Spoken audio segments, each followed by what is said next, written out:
കണ്ടാലല്ലെങ്കിലും നിന്തിരുവുടലഴകാവോളവും കണ്ടു ഞാൻ എൻ കണ്ണ കാതാലയല്ലെങ്കിലും അതിരുചിരം നിൻ സ്വരം ഞാൻ ശ്രവിച്ചു. മണ്ണായി തീർന്നിടും വരഞ്ഞൊടി ജനി സാഫല്യമായെൻ്റെ കൈയാൽ വിണ്ണാറിൻ ശുദ്ധി തോൽക്കും തിരുവടി തഴുകാനൊക്കുമോ ചിൽക്കുഴമ്പേ. ശ്രീനാരദ മഹർഷി ഇങ്ങനെ ഓരോന്നിൻ്റെ മഹാത്മ്യങ്ങൾ ഈ രാജാവിനെ ഇങ്ങനെ പറഞ്ഞു കൊടുത്തോണ്ടിരിക്കുകയാണ്. അദ്ദേഹത്തിന് പറഞ്ഞിട്ടും അദ്ദേഹത്തിന് കേട്ടിട്ടും മതി വരുന്നില്ല. അതാണ് എൻ്റെ ഭക്തന്മാരുടെ ലക്ഷണമാണത്. എത്ര പറഞ്ഞാലും അവർക്ക് വക്താവിന് മതിയാവില്ല, എത്ര കേട്ടാലും ശ്രോതാവിന് മതിയാവില്ല, മതിയാവാൻ പാടില്ല. അതാണ് അദ്ദേഹം പറയണു. ഇനി സിദ്ധാശ്രമത്തിന്റെ മാഹാത്മ്യം അങ്ങ് കേട്ടുകൊള്ളുക. ശ്രീകൃഷ്ണ വിയോഗം അനുഭവിക്കുന്നവർക്ക് ഭഗവാന്റെ ദർശനം സിദ്ധിക്കുന്നതിനാൽ അതിന് സിദ്ധാശ്രമം എന്നാണ് പേരുണ്ടായത്. അങ്ങനെയാണ് അതിന് ആ പേരുണ്ടായത്. ദർശനത്താൽ സാലോക്യവും സ്പർശനത്താൽ സാമീപ്യവും ജ്ഞാനത്താൽ സാരൂപ്യവും വാസത്താൽ സായുജ്യവും ലഭിക്കുന്നു.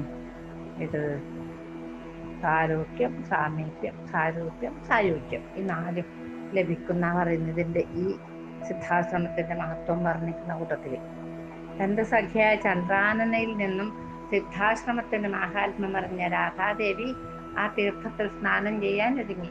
മാധവമാസത്തിലെ വെളുത്ത വാവു ദിവസം 100 യൂഥം ഗോപികമാരോടും ഗോപഗണങ്ങളോടും ഒന്നിച്ച് ശ്രീരാമാവിന്റെ ശാപകാലം അവസാനിക്കാറായപ്പോഴേക്കും എത്താൻ പാകത്തിൽ രാധാദേവി യാത്രയായി.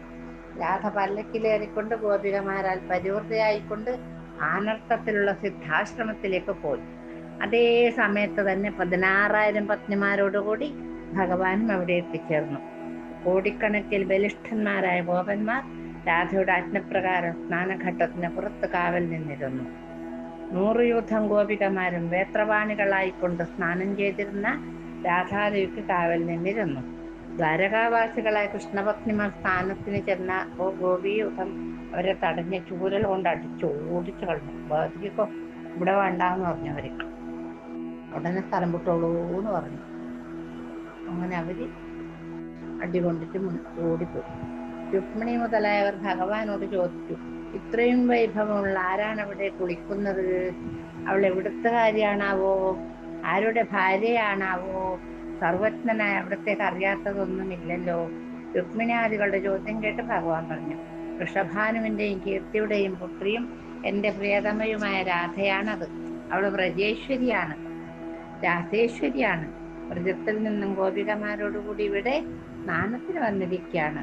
അവളുടെ വൈഭവം അത്ഭുതകരമാണ്. ശ്രീകൃഷ്ണവാക്യം കേട്ട് സൗന്ദര്യഗർഭിതയായ സത്യഭാമക്കൊരു അഹങ്കാരം കൂടുതലുണ്ട്. വലിയ സമ്പത്തിനുടമയാണെന്നും അതുപോലെ സൗന്ദര്യത്തിനുടമയാണെന്നും ഒക്കെ സത്യഭാമക്കൊരു അഹങ്കാരമുണ്ട്. രുക്മിണി ദേവിക്ക് അതില്ല. അപ്പൊ പറഞ്ഞു, രാധ വലിയ സൗന്ദര്യവതിയാണ് പോലും. എനിക്കും സൗന്ദര്യം കുറവൊന്നുമല്ല. എനിക്ക് വേണ്ടിയാണ് ശതധന്യവും മരിച്ചതും അക്രൂരനും കൃതകർമാവും പലായനം ചെയ്തതും. ദിവസേന 8 ഭാരം കനകം വിളയുന്ന ഒരു അപൂർവ മണിയാണ് എൻ്റെ അച്ഛൻ എനിക്ക് സ്ത്രീധനമായി തന്നത്. കേട്ടോളൂ നിങ്ങൾ, ഞാൻ സാധാരണക്കാരിയല്ല. ഞാൻ കൃഷ്ണന് ഏറ്റവും പ്രിയപ്പെട്ടവളുമാണ്. ഗരുഡന്റെ പുറത്തേറി ഭൗമാസുരനുമായി യുദ്ധത്തിലും പങ്കുകൊണ്ടു. എൻ്റെ കൃപയാലാണ് നിങ്ങൾ എല്ലാം ഇപ്പോൾ ഇങ്ങോട്ട് വന്നിരിക്കുന്നത്. എൻ്റെ ഗൗരവം കൊണ്ടാണ് ഇന്ദ്രന് ഛത്രവും അതിഥിക്ക് കുണ്ടലങ്ങളും ഭൗമനിൽ നിന്നും വീണ്ടു കിട്ടിയത്. എന്നോടുള്ള പ്രേമം മൂലമാണ് ശ്രീകൃഷ്ണൻ ഇന്ദ്രനുമായി യുദ്ധം ചെയ്തത്. എൻ്റെ പടിക്കലാണ് പാരിജാതം നട്ടത്. എൻ്റെ ഇതാ ആചാര്യന്മാര് പറയും സജ്ജനങ്ങൾ ഇങ്ങനെ എൻ്റെ ഞാൻ എൻ്റെ എന്നുള്ള അത് രണ്ടും വിട്ടാലേ നന്നാവുള്ളൂ. ഇവളിത് എൻ്റെ പാതിവൃത്യത്താൽ ഞാൻ ഭഗവാനെ വശീകരിച്ചിട്ടുണ്ട്. എന്നെപ്പോലെ സൗന്ദര്യവും വൈഭവങ്ങളും മറ്റാർക്കാണുള്ളത്? ഹേ രുക്മിണി, ഭവതിയുടെ സൗന്ദര്യം കാരണമായിട്ടാണല്ലോ ചൈത്യാദികളുമായി യുദ്ധം വേണ്ടി വന്നത്. രുക്മിണിയെപ്പോലെ സൗന്ദര്യവതിയായി വേറെ ലോകത്തിൽ ആരുണ്ട്? നാമൊക്കെ രാജകന്യകളാണ്, ഭോഗകന്യകകളല്ല. നാം എല്ലാം ധന്യകളും മാനവതികളുമാണ്. ഇങ്ങനെ സത്യഭാമ പറഞ്ഞത് കേട്ട് രൂപയൗവന കുലശീലകളും ഗർഭിതരുമായി 8 വട്ടമഹിഷികളും ചേർന്ന് ഭഗവാനോട് പറഞ്ഞു, കിട്ടാനായി അവർക്ക്. ഭഗവൻ രാധയുടെ അങ്ങ് രാധയുടെ സൗന്ദര്യത്തെ പറ്റി പലപ്പോഴും പുകഴ്ത്തിയിട്ടുണ്ടല്ലോ. രാധ അങ്ങയിലും പ്രേമമുള്ളവളാണല്ലോ. ഇപ്പോൾ അങ്ങയുടെ വിരഹത്താൽ ഇവിടെ തീർത്ഥസ്നാനത്തിന് വന്നിരിക്കുന്നതായും അറിയുന്നു. ഞങ്ങൾക്ക് രാധയൊന്ന് കാണുവാൻ ആഗ്രഹമുണ്ട്. അങ്ങനെ തന്നെ എന്ന് സമ്മതിച്ച് ഭഗവാൻ എല്ലാ പത്നിമാരുമൊത്ത് രാധയെ കാണാൻ പോയി. പതാകകളാലും പല്ലവങ്ങളാലും ഭംഗിയായി വിധാനിക്കപ്പെട്ട നികുഞ്ചത്തിൽ സഖികളുടെ മധ്യത്തിൽ പൂർണ്ണചന്ദ്രനെ പോലെ വിരാജിക്കുന്ന ശ്രീകൃഷ്ണ പ്രിയതയായ രാധയെ അവർ കണ്ടു. എന്താ കാന്തി ചിന്തുന്ന അനേകം ഭൂഷണങ്ങൾ അണിഞ്ഞും സഖിമാരാൽ ചാമരം വീശിച്ചുകൊണ്ടും ഭൂമിത്തമേൽ വെച്ച കാലുകൾ അല്പം ഇളക്കിക്കൊണ്ടും മർമ്മ സംഭാഷണത്തിൽ ഏർപ്പെട്ടുമിരുന്നിരുന്ന രാധയെ കണ്ട കൃഷ്ണപത്നിമാര് ആ വാച്യാതീതമായ സൗന്ദര്യം കണ്ട് സ്തബ്ധരായി നിന്നുപോയി. സൂര്യന്റെ മുമ്പിൽ നക്ഷത്രങ്ങൾ എന്ന പോലെ മങ്ങിപ്പോയ തങ്ങളുടെ സൗന്ദര്യത്തിലുള്ള ദുരഭിമാനം എല്ലാം ത്യജിച്ചു. മന്ത്രമുഗ്ധകളെ പോലെ കണ്ണിമയ്ക്കാതെ രാധയെ തന്നെ നോക്കി നിന്നു. എന്താ സൗന്ദര്യം! ഇതിനു മുമ്പ് ഇതുപോലൊരു സുന്ദരിയെ കണ്ടിട്ടില്ല എന്നാണ് അവർ സ്വയം ചിന്തിച്ചു. ഈ അലൗകിക സൗന്ദര്യം ഇന്നേ വരെ കാണാനുള്ള ഭാഗ്യം കൈവന്നില്ലല്ലോ ഈശ്വര. കേട്ടതിൽ എത്രയോ വരിയാണ് യഥാർത്ഥത്തിൽ കണ്ട സമയത്ത് തോന്നുന്നത്. ഒരു അത്ഭുതവും അദ്വിതീയവുമാണ്, സംശയമില്ല. ഇങ്ങനെ ചിന്തിച്ചവർ എല്ലാവരും ഭഗവാനെ സമീപിച്ച് വിനയാന്വിതരായി കൊണ്ടു നിന്നു. ശ്രീകൃഷ്ണൻ തന്റെ പട്ടമഹിഷിമാരോടും മറ്റ് രാജസ്ത്രീകളോടും ഒന്നിച്ച് വന്നതറിഞ്ഞ് രാധാനുഗാമികളായ ഗോപിമാർ ജയജയാരവുമുണ്ട്. രാധ ഗോപി വൃന്ദത്തോടൊന്നിച്ച് ബന്ധപ്പെട്ടു വന്ന ഭഗവാനെ പ്രദക്ഷിണം വെച്ച് നമസ്കരിച്ച് തൊഴുതു നിന്നു. പിന്നീട് കൂട്ടിക്കൊണ്ടുപോയിരുന്ന പീഠത്തിലിരുത്തിക്കൊണ്ട് പറഞ്ഞു, എന്റെ ജന്മം സഫലമായി ഭഗവാനെ. അങ്ങയുടെ ദർശനാർത്ഥം തീർത്ഥസ്നാനത്തിനു വേണ്ടി ഞാൻ ഇവിടെ വന്നതാണ്. അതിന്റെ ഫലം ഇത്ര വേഗം ലഭിക്കുമെന്ന് വിചാരിച്ചില്ല. എത്ര പെട്ടെന്നാണ് എനിക്ക് അതിന്റെ ഫലം കിട്ടിയത്. എന്റെ തപസ്സും വ്രതങ്ങളും ഫലപ്രദമായി തീർന്ന് ഞാൻ കൃതാർത്ഥയായി ഭഗവാനെ. എനിക്ക് ഭക്തിയില്ലെങ്കിലും അങ്ങയുടെ ഭക്തന്മാരുടെയും സജ്ജനങ്ങളുടെയും സംഗമ നിമിത്തം ഞാൻ അനുഗ്രഹീതയായി. ഭക്തരക്ഷയ്ക്കു വേണ്ടി അങ്ങ് ചിലരെ അനുഗ്രഹിക്കുന്നു, ചിലരെ നിഗ്രഹിക്കുന്നു. കംസനെ കൊന്നതും ഗോവർദ്ധനം കൊടയായി പിടിച്ചതും ശംഖചൂടനെ നിഗ്രഹിച്ചതും രാസരംഗത്ത് ഗോപികമാരെ വശീകരിച്ചതും എല്ലാം അങ്ങയുടെ അഭിനയം മാത്രമല്ല.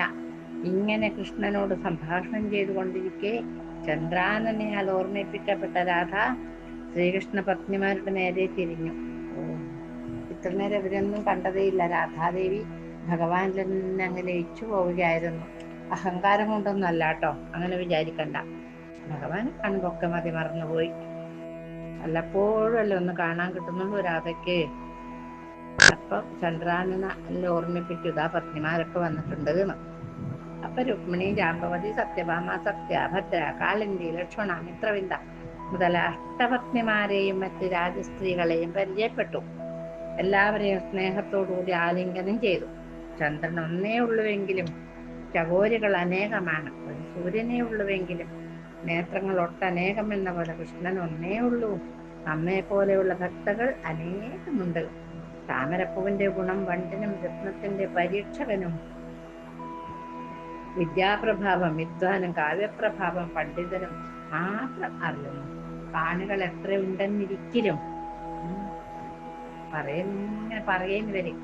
രസാസ്വാദകന്മാർക്ക് മാത്രമേ അഭിനന്ദനത്തിനുള്ള കഴിവുള്ളൂ.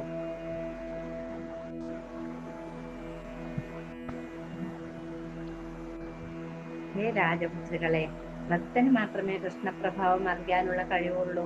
രാധാവാക്യം കേട്ട് സപത്നികളാൽ ചുറ്റപ്പെട്ട രുക്മിണി പറഞ്ഞു, ഹേ രാധേ, ഭഗവതി അതീവ ധന്യയാണ് കേട്ടോ. പ്രേമഭക്തിയിൽ ഭഗവതി എല്ലാവരെയും അതിശയിപ്പിക്കുമാറ് ഭഗവാനെ വശീകരിച്ചിരിക്കുന്നു. ഭഗവതിയുടെ കാര്യമാണ് കൃഷ്ണൻ എപ്പോഴും പറയാറുള്ളത്. ഒരു ദിവസങ്ങളിൽ 1000 തവണയെങ്കിലും ഭഗവാൻ ഭഗവതിയെ പറ്റി പറയാതിരിക്കാറില്ല. ഇന്നെങ്കിലും ഭഗവതിയെ നേരിൽ കാണാൻ കഴിഞ്ഞ ഞങ്ങള് കൃതാർത്ഥകളാണ് ദേവി. ഭഗവതിയുടെ നിഷ്കാരണ ഭക്തി കാണുമ്പോൾ ഞങ്ങൾ സ്വയം ചൂടിപ്പോകുന്നു. ഞങ്ങളല്ലാതായി പോകുന്നു, ചെറുതായി പോകുന്നു എന്നൊക്കെ പറയാറില്ലേ? അതുപോലെ ഭഗവതിയെ സ്വീകരിച്ച് സൽക്കരിക്കാൻ മോഹിച്ചു വന്നവരാണ് ഞങ്ങള്. നമുക്ക് ശിബിരത്തിലേക്ക് പോകാം. എന്നിങ്ങനെ സ്നേഹപരവശയായി കൈകൾ പിടിച്ച് ക്ഷണിക്കുന്ന രുക്മിണിയുടെ കൂടെ രാധാദേവി ശിബിരത്തിലേക്ക് പോയി. അത്യാദരവോടെ സ്വീകരിച്ച് സ്വർണ്ണ നിർമ്മിതമായ പല്ലക്കിലിരുത്തിക്കൊണ്ടവർ അന്യോന്യം കൃഷ്ണകഥകൾ പറയുവാൻ തുടങ്ങി. രാധയുടെ കൂടെ വന്ന 100 യൂഥം ഗോപികമാരെയും യഥാവിധി ആദരിച്ച് സൽക്കരിച്ചു. ഭോജനാനന്തരം രാധയ്ക്ക് വേണ്ട ശയനോപകരണങ്ങളെല്ലാം സജ്ജമാക്കി കൊടുത്ത് എല്ലാവരും അവനവന്റെ ശിബിരങ്ങളിലേക്ക് പോയി. ശ്രീകൃഷ്ണ സമീപമെത്തിയ രുക്മിണി കൃഷ്ണൻ ഉറങ്ങാതിരിക്കുന്നത് എന്താ ഭഗവാൻ ഇങ്ങനെ ഉറങ്ങാതിരിക്കുന്നത് പറഞ്ഞു. നിങ്ങളുടെ സ്നേഹപൂർവമായ സൽക്കാരങ്ങളിൽ രാധ തൃപ്തിപ്പെട്ടിരിക്കുന്നു. പക്ഷെ ഉറങ്ങുന്നതിന് മുമ്പ് അവൾ അല്പം പാല് കുടിക്കാറുണ്ട്. അത് കിട്ടാത്തത് കൊണ്ട് അവൾ ഉറങ്ങിയിട്ടില്ല. അതിനാൽ എനിക്ക് ഉറങ്ങാൻ കഴിയുന്നില്ല. ഇത് കേട്ട് രുക്മിണി ഒരു സ്വർണ്ണ ചഷകത്തിൽ കാച്ചിയ പാൽ വേണ്ടത്ര പഞ്ചസാര ചേർത്ത് രാധക്ക് കൊണ്ടുപോയി കൊടുത്തു. താൻ പറയാതെ തന്നെ തന്റെ ഇംഗിതം അറിഞ്ഞുകൊണ്ട് നൽകിയ ചുടുപാൽ സന്തോഷത്തോടെ വാങ്ങി കുടിച്ച് രാധ ഉറങ്ങാൻ കിടന്നു. പാല് കൊടുത്ത ശേഷം രുക്മിണി കൃഷ്ണന്റെ സമീപം ചെന്ന് എന്ത് ചെയ്തു? ഭഗവാന്റെ തൃപ്പാദം മെല്ലെ മെല്ലെ തഴുകാൻ തുടങ്ങി. മൃദുലമായ തന്റെ കൈപ്പടങ്ങൾ കൊണ്ട് കാൽ തടവുന്നിടക്ക് കാലുകളിൽ ചൂട് തട്ടി പൊള്ളിയ മാതിരി ചില പൊള്ളകൾ കണ്ടു. രുക്മിണി ആശ്ചര്യപ്പെട്ടു പോയി. ചോദിച്ചു, ഭഗവാനെ, അങ്ങയുടെ കാലിൽ പൊള്ളിയ മാതിരി ചില കുരുക്കൾ കാണുന്നുവല്ലോ, എന്താണ് കാരണമെന്ന് അറിയുന്നില്ല. ഈ ഉള്ളവൾക്ക് രാധാഭക്തിയെപ്പറ്റി തന്റെ ഭക്തിമാർക്കെല്ലാം ബോധമുണ്ടാവാനായി ഭഗവാൻ ചിരിച്ചുകൊണ്ട് ഭക്തിയെ വൈദർഭി, രാധയുടെ ഹൃദയ കമലത്തിലാണ് എന്റെ പാദങ്ങൾ വസിക്കുന്നത്. രാധ കുടിച്ച പാലിന്റെ ചൂട് ഏറ്റിട്ടാണ് എന്റെ കാലുകൾ പൊള്ളിയിരിക്കുന്നത്. ആ പാലിന് നല്ല ചൂടുണ്ടായിരുന്നിരിക്കണം അല്ലേ? ഇത് കേട്ട് രുക്മിണിയും മറ്റു ഭക്തിമാരും അത്യാശ്ചര്യം കൊണ്ടുപോയി. രാധയുടെ പ്രേമഭക്തിയിലും കൃഷ്ണന്റെ ഭക്തവാത്സല്യത്തിലും അവർ വല്ലാതെ വിസ്മയിച്ചു. രാധയുടെ പ്രേമത്തിന് സമാനമായി വേറൊന്നുമില്ല. രാധാഭക്തിക്ക് സമാനം രാധാഭക്തി മാത്രം. അങ്ങനെ രാധായുടെ പ്രേമത്തെ പറ്റി നന്നായി ബോധിച്ച കൃഷ്ണഭക്തിമാർ രാസക്രീഡ കാണാനുള്ള ഔത്സുക്യത്തോടെ ഭഗവാനോട് പറഞ്ഞു. ഭഗവാൻ, ഈ ഗോപികമാർ ഏറ്റവും സുഹൃത്തുക്കൾ തന്നെ. വൃന്ദാവനത്തിൽ ഉണ്ടായതുപോലെ അവരുടെ അങ്ങയുമൊത്തുള്ള രാസക്രീഡ കാണാൻ ഞങ്ങൾ ആഗ്രഹിക്കുന്നു പ്രഭു. രാധയും വ്രജാങ്കനകളും ഇപ്പോൾ ഇവിടെ തന്നെ ഉള്ളതുകൊണ്ട് നല്ല അവസരമാണെന്ന് ഞങ്ങൾക്ക് തോന്നുന്നു. ഞങ്ങളുടെ മനോരഥം സാധിച്ചു തരുവാൻ കനിവുണ്ടാകണേ എന്ന് ഭഗവാനോട് പറഞ്ഞു. പത്നിമാരുടെ അപേക്ഷ കേട്ട് ഭഗവാൻ പ്രസന്നനായിക്കൊണ്ട് പറഞ്ഞു, നിങ്ങൾക്ക് രാസക്രീഡ കാണാൻ ആഗ്രഹമുണ്ടെങ്കിൽ അത് വ്രജേശ്വരിയും രാസേശ്വരിയുമായ രാധയോട് തന്നെ പറയുക. നിങ്ങളുടെ മനോരഥം രാധ സാധിപ്പിച്ചു തരും, എനിക്ക് പറ്റില്ല. കൃഷ്ണവാക്യം കേട്ട രുക്മിണി മുതലായ ശ്രീകൃഷ്ണ ഭക്തിമാർ രാധാസമീപം നിന്ന് അനുനയവാക്യങ്ങളെ രാധയെ പ്രേമിപ്പിച്ചു. ഹേ സുന്ദരി, രാസേശ്വരിയായ ഭവതിയോട് ഒന്ന് ചോദിക്കാനാണ് ഞങ്ങൾ വന്നിരിക്കുന്നത്. എന്താണ്? പ്രേമസ്വരൂപിനെയും ശ്രീകൃഷ്ണ ഭക്ത അഗ്രേസരയുമായ ഭവതി അത് സാധിപ്പിച്ചു തരണം. എന്താണെന്ന് പറയൂ. വൃന്ദാവനത്തിൽ വെച്ച് മുമ്പ് നടന്ന രാസക്രീഡ ഞങ്ങൾക്ക് കാണാൻ വളരെ ആഗ്രഹമുണ്ട്. ഞങ്ങളുടെ ആഗ്രഹം ദേവി നിറവേറ്റി തരണം. രാസേശ്വരനായ ഭഗവാനോട് ഞങ്ങൾ ഈ ആഗ്രഹം അറിയിച്ച സമയത്ത് ഭഗവതിയോട് അഭ്യർത്ഥിക്കാനാണ് ഭഗവാൻ നിർദ്ദേശിച്ചിരിക്കുന്നത്. ആട്ടെ, അങ്ങനെ തന്നെ. നിങ്ങളുടെ ആഗ്രഹം ഒരു കൽപ്പന പോലെ ഞാൻ കണക്കാക്കുന്നു. അങ്ങനെ പുണ്യമായ സിദ്ധാശ്രമത്തിൽ മാധവമാസത്തിലെ വെളുത്ത വാവു ദിവസം രാസേശ്വരിയായ രാധയോടും പരശതം ഗോപീയൂഥങ്ങളോടും ചേർന്ന് ഭഗവാൻ രാസക്രീഡ ആരംഭിച്ചു. മുൻപുണ്ടായതുപോലെ തന്നെ എത്ര ഗോപികമാരും എത്ര രാജകന്യകമാരുമുണ്ട്, അത്രയും പേരിൽ ഈ രണ്ടുപേരുടെ മധ്യത്തിൽ ഓരോ കൃഷ്ണൻ രൂപമെടുത്ത് ഭഗവാൻ വിരാജിച്ചു. മൃദംഗം, വേണു, നൂപരധ്വനി, സംഗീതം മുതലായവയുടെ ശബ്ദത്താൽ അന്തരീക്ഷം മുഖരിതമായി. സുന്ദരി തതനു നന്ദജൻ, തതനു സുന്ദരി തതനു നന്ദജൻ, സുന്ദരം സുബഹു സുന്ദരം മദനമന്ധരം മധുരകന്ധരം, ഇന്ദിരാരമണനിന്ദിര വിഹൃതി മന്ദിരം, പ്രകൃതി സുന്ദരീ വൃന്ദമൊത്തുപരനിന്ദു തുല്യവദനൻ മുതാ നടനമാടിനാൻ. അങ്ങനെ മണിപ്രവാളത്തിൽ പറയാന്ന് വെച്ചാല് അങ്കനാമങ്കനാമന്തരേ മാധവോ മാധവം മാധവാൻ അന്തരേ നങ്കന ഇത്തമാകൽപ്പിതേ മണ്ഡലേ മധ്യകസ്തൗ ജഗൗ വേണുന ദേവകീ നന്ദന. അങ്ങനെയാണ് ആ സംഭവം ഉണ്ടായിരുന്നത്. അതുമാത്രോ, ധറയും മൃദംഗം, വേണു, നോപരുധ്വനി, സംഗീതം മുതലായവയുടെ ശബ്ദത്താൽ അന്തരീക്ഷം അങ്ങനെ മുഖരിതമായി. നമുക്ക് വലിയൊരു ക്ഷേത്ര ഉത്സവത്തിന്, ഗുരുവായൂർ ക്ഷേത്രോത്സവത്തിനൊക്കെ ഉണ്ടാവുന്ന ഒരു മനോഹാരിതയില്ലേ, അതുപോലെ അവിടെ എന്താ പറയാ, കിരീടം, കുണ്ടലം, വനമാല, പീതാംബരം, ശ്രീവത്സം, കൗസ്തുഭൻ എന്നിവയോടു കൂടിയാണ് ഭഗവാൻ മുരളീധരനായിട്ടാണ് രാശേശ്വരിയോടൊപ്പം ഗാനം ചെയ്തുകൊണ്ട് താരാഗണങ്ങളുടെ മധ്യത്തിൽ പൂർണ്ണചന്ദ്രനെ പോലെ ഭഗവാൻ രാസക്രീഡ ചെയ്തു. ഇങ്ങനെ പരമാനന്ദത്തിൽ നിമഗ്നരായ ഭഗവത് ലീല കണ്ടുകൊണ്ട് ആ രാത്രി അവസാനിച്ചത് ആരും അറിഞ്ഞില്ല. ഭഗവാൻ എപ്പോഴും രാത്രിയാണ് ഈ നൃത്തമൊക്കെ. വെയില് കൊണ്ടിട്ട് വയ്യ ഭഗവാൻ. വെളുത്ത വാവ് ദിവസം രാത്രിയിലാണ് ഭഗവാന്റെ രാസക്രീഡ ഉണ്ടാവാറ് പതിവ്, സാധാരണ എപ്പോഴായാലും. അങ്ങനെ അവർക്ക് നേരം കൊള്ളത് അറിഞ്ഞില്ല, രാത്രി തീർന്നത് അറിഞ്ഞില്ല എന്ന് പറയുന്നത്. അപ്പൊ അവര് പറഞ്ഞു, ആര് ഭഗവാന്റെ പത്നിമാര് പറഞ്ഞു, ഞങ്ങളുടെ ചിരകാല മനോരഥാണ് ഇന്ന് സാധിപ്പിച്ചു തന്നതെന്ന്. രാസരംഗത്ത് അങ്ങയുടെ രൂപ സൗകുമാരി കണ്ട് ഞങ്ങൾ പരമാനന്ദം അനുഭവിച്ചു ഭഗവാനെ. ഇതുപോലൊരു രാസക്രീഡ അതിനു മുമ്പുണ്ടായി കാണുകയില്ല. ഇവിടെ ഗോപിയൂഥങ്ങളും 16,000-ലധികം പത്നിമാരും ചേർന്നാണല്ലോ രാസനൃത്തം ആടിയത്. അപ്പോഴും ഒരഹങ്കാരമുണ്ട് അവർക്ക് അർത്ഥം. വൃന്ദാവനത്തിൽ വെച്ചുകൂടി ഇത്രയും സമ്പൂർണമായ രാസലീല ഉണ്ടായി കാണുകയില്ല എന്ന് ഞങ്ങൾ കരുതുന്നു. അത് കേട്ട് ഭഗവാൻ രാധയുടെ മുഖത്ത് നോക്കി ഒന്ന് പുഞ്ചിരിച്ചു. അതും ആ പുഞ്ചിരി മതി ഇവരുടെ എല്ലാ സംശയങ്ങളും ദൂരീകരിക്കാൻ. രാധ അല്പം ഒന്ന് മന്ദഹസിച്ചുകൊണ്ട് രുക്മിണി ഭാമാതിയോട് പറഞ്ഞു, നിങ്ങളുടെ ഭാവനക്ക് അതീതമാണ് വൃന്ദാവനത്തിലെ രാസക്രീഡ. ഇവിടെ സ്ത്രീകൾ അധികം ഉണ്ടായിരുന്നു എന്നത് ശരി തന്നെ. പക്ഷേ പണ്ട് വൃന്ദാവനത്തിൽ വെച്ചുണ്ടായ രാസക്രീഡ പോലെ മറ്റൊന്നുണ്ടാവുക എന്നത് അസാധ്യമാണ്. അന്ന് ഗോപികമാരുടെ കളിത്തോഴനായിരുന്നു കൃഷ്ണൻ. ഇന്നാണെങ്കിൽ കൃഷ്ണൻ രാജാവും ഗൃഹസ്ഥനുമാണ്. ഇന്ന് നിങ്ങളെ ചൊല്ലി നിങ്ങൾക്ക് കാണാൻ വേണ്ടിയാണ് രാസലീലകൾ ആടിയത്. പണ്ടത്തെ രാസക്രിയയുടെ നിഴൽ മാത്രമാണ്, വെറും നിഴലി. ദിവ്യദ്രുമങ്ങളും പൂത്തവല്ലികളും മധു ഉണ്ട് മത്തങ്ങളായ വണ്ടുകളും പുഷ്പഭാരത്താൽ ചാഞ്ഞു നിൽക്കുന്ന മാധവീലതകളും കളകൂജനം ചെയ്യുന്ന പക്ഷിഗണങ്ങളുമുള്ള വൃന്ദാവനം എവിടെ കിടക്കുന്നു? ഈ കാലന്തീതരത്തിലെ ലതാ നികുഞ്ചങ്ങളും മനോഹരമായ ഉത്തങ്ക ശൃംഗങ്ങളോടുകൂടിയ ഗോവർദ്ധന പർവ്വതവും അതുപോലെ തന്നെ വെള്ളമണൽ വിരിച്ച യമുനാ പുളിനങ്ങളും യമുനാജലത്തിൽ തട്ടി വരുന്ന സുഗന്ധവാഹിയായ മന്ദമാരുതൻ എല്ലാം എവിടെ? തീർത്ഥഭൂമിയായ സിദ്ധാശ്രമ പരിസരം എവിടെ? പീലി ചൂടി കാലിക്കോലും കുഴലുമെടുത്ത് നല്ല വേഷം ധരിച്ചു വരുന്ന അന്നത്തെ രാസവിഹാരിയെ ഇനി കാണുന്നു? ഇല്ല, പറ്റില്ല. ശ്രീകൃഷ്ണന്റെ അന്നത്തെ മുഖകാന്തിയും പ്രേമസ്ഫുരിക്കുന്ന നോട്ടങ്ങളും നീരളകങ്ങളും മനോഹരമായ കപോലങ്ങളും ബിംബാധരങ്ങളും ആ ഓർമ്മയെ മധുരിപ്പിക്കുന്നു.